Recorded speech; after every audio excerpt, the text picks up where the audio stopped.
Before we dive into this story, let me ask you something. Have you ever wished you could improve your English without memorizing long word lists or boring grammar charts?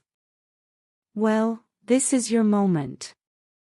In this story, you're going to absorb natural English just by listening, no effort, no stress. You'll get used to real phrases, daily expressions, and even some more advanced structures, all while following a beautiful, vivid story. And if you're new here, hit that subscribe button, like the video, and turn on the notifications so you won't miss a single episode. We post stories like this every day. Let's begin. The girl had dreamed of Brazil for as long as she could remember. In her mind, it was a place of rhythm, color, wild nature, and unforgettable energy. But no daydream ever truly captured what it felt like to be there in person. She stepped off the plane in Rio de Janeiro just after sunrise. The air was thick and warm, carrying a scent that was completely unfamiliar, a mix of tropical flowers, sea salt, and something smoky from distant street vendors preparing their grills. Her eyes were still heavy from the long flight, but her heart beat faster with each step. Outside the airport, she jumped into a taxi with a worn leather seat and a driver who hummed softly along with the radio. The city unfolded like a song, wide streets filled with scooters, tall buildings flashing colors in the early sun, and people already rushing or strolling, laughing or calling out to each other. It felt alive in a way that surprised her. There was no quiet corner, not even in the early morning. She had rented a small room in Santa Teresa, a neighborhood full of old charm and winding roads.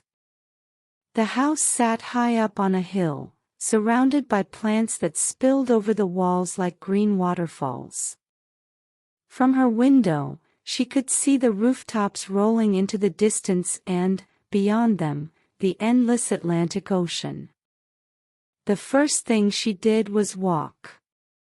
She didn't even unpack. Her feet took her down steep streets lined with colorful houses, faded murals, and street cats stretched out in patches of sun. Every corner had something new, a tiny bakery with golden rolls in the window, a man sitting on a stool playing a guitar, a woman sweeping her steps while singing softly in Portuguese.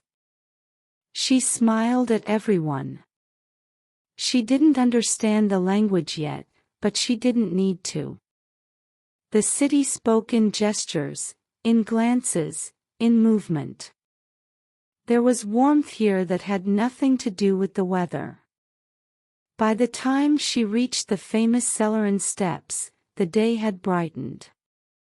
The stairs were more beautiful than in the photos, each tile a different story, some old and chipped, others shining like new coins. She ran her fingers over them slowly, imagining the hands that had placed them one by one. It was like walking through a dream built by someone else's memories. A parrot screeched from a tree above, and she laughed aloud, surprised by the sound. There was so much life around her, so much noise and beauty packed into every moment. Later that day, she headed down to Ipanema Beach. The sand was soft and white, and the sea danced with shades of green and blue. Surfers waited patiently for the right wave while children chased each other along the water's edge. Vendors passed by with carts filled with grilled cheese on sticks, ice-cold coconuts, and sweet fried pastries. She tried one of everything. As the sun dipped low, the sky turned orange and pink. People didn't go home, instead, they clapped. It was a small tradition, she learned. Every sunset was celebrated here, no matter how many you'd seen before. She stood quietly, her bare feet in the cool sand, and clapped too, her hands warm from the day. That night, she didn't sleep much.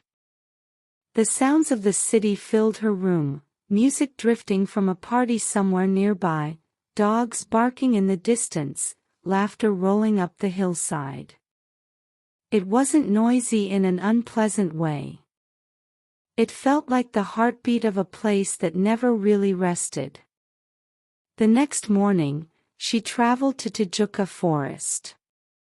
Just a short ride from the city center, and yet it felt like another planet. The trees rose high above her head, their trunks wide and twisted.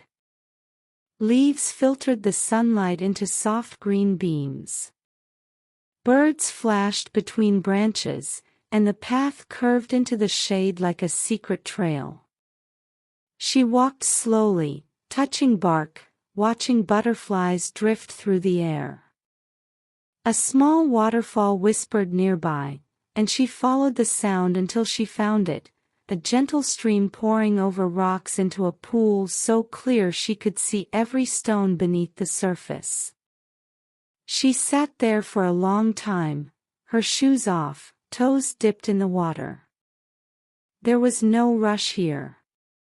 Time stretched out like a hammock swinging between two trees. When she finally stood, her legs were covered in dust and tiny scratches from the underbrush, but her heart felt lighter.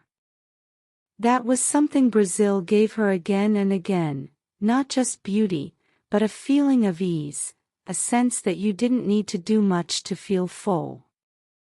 She returned to the city with her hair tangled and her shoes muddy, and nobody looked twice. People here lived close to the earth, even in the middle of the city. It was as if nature and humanity were always shaking hands. In the days that followed, she discovered more. She danced at a samba circle where strangers became friends after just one song. She ate feijoada with locals who didn't speak her language but shared their stories through smiles and gestures. She sat on the edge of Sugarloaf Mountain as fog rolled in from the sea, watching the city disappear for a moment and then return, as if reintroducing itself. She never felt alone. That was one of the biggest surprises. Even when she got lost, which happened often, someone always appeared, not just to give directions, but to walk with her, to point out favorite restaurants, to laugh at her map turned upside down. There was a softness here, an openness that made everything feel less scary. And the colors. They were everywhere. Bright blue boats bobbing in the harbor, yellow flowers spilling over balconies, red dresses twirling in the street during a festival. It was like the city had decided to wear joy on its sleeve. She didn't want to leave. But more than that, she didn't feel like she had to say goodbye. Brazil had given her something to carry, not just memories, but a rhythm that stayed in her bones, a new way of walking through the world. She knew she'd return. Not to see more places, though she surely would. But to feel that same sense of wonder again, to hear music in the streets, to taste salt in the air, to clap for the sun as it dipped into the sea. And now, after hearing all this, I want to hear from you. Which part of Brazil would you want to visit first? Or have you already been there? Drop your thoughts in the comments, I read them all. And if this story gave you even one new phrase or one fresh idea, give it a like and don't forget to subscribe for more journeys through language and story, every single day.